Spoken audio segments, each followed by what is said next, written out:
Honestly, whenever I was scared as a kid, my uncle always told me, you shouldn't be afraid of ghosts. Fear the living because they can actually hurt you.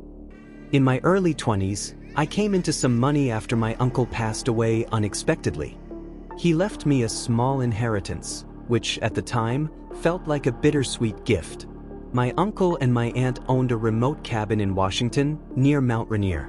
Since my aunt could no longer afford the upkeep, the cabin was put up for sale. It was set to go on the market within the month, and until then, it remained vacant. I decided to take advantage of the situation. I wanted to get away, clear my head.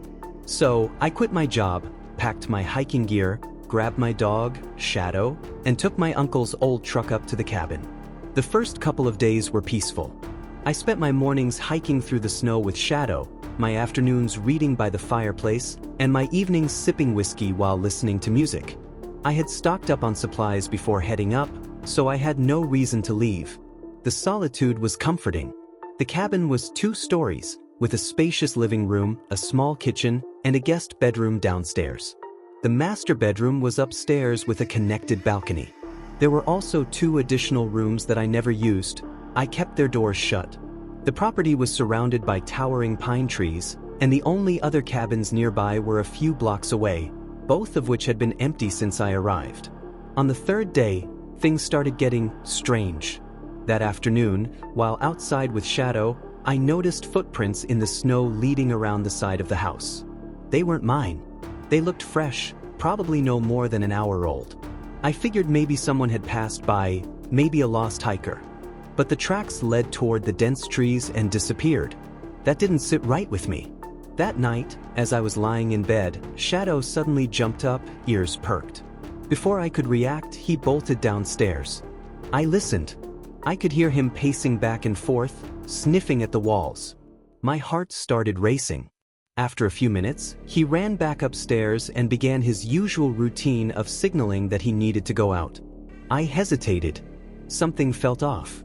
But I couldn't ignore Shadow, so I grabbed my flashlight, pulled on my coat, and stepped outside with him. The air was freezing, and the forest was eerily silent. Shadow wasn't interested in relieving himself.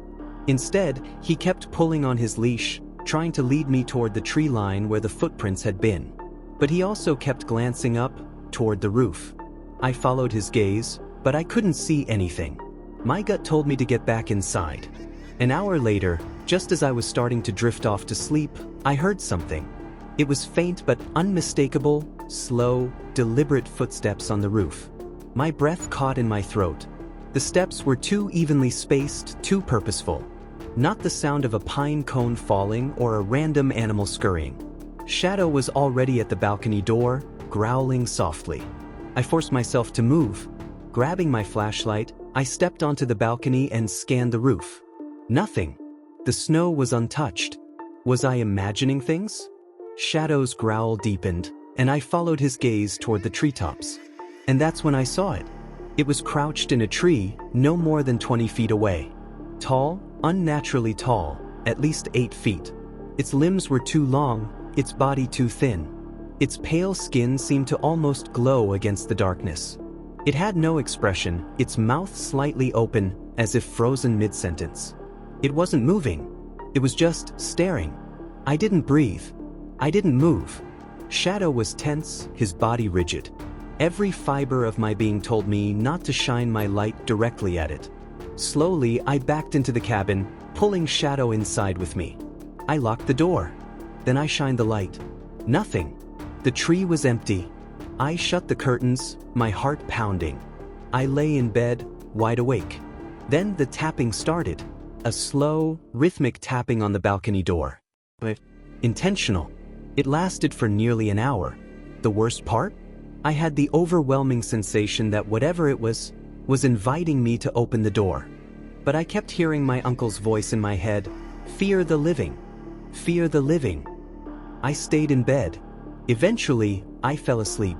By morning, the tapping had stopped. The moment the sun came up, I packed my things, grabbed Shadow, and left the cabin without looking back. I don't know what I saw that night. I don't know what it wanted. And I don't want to know.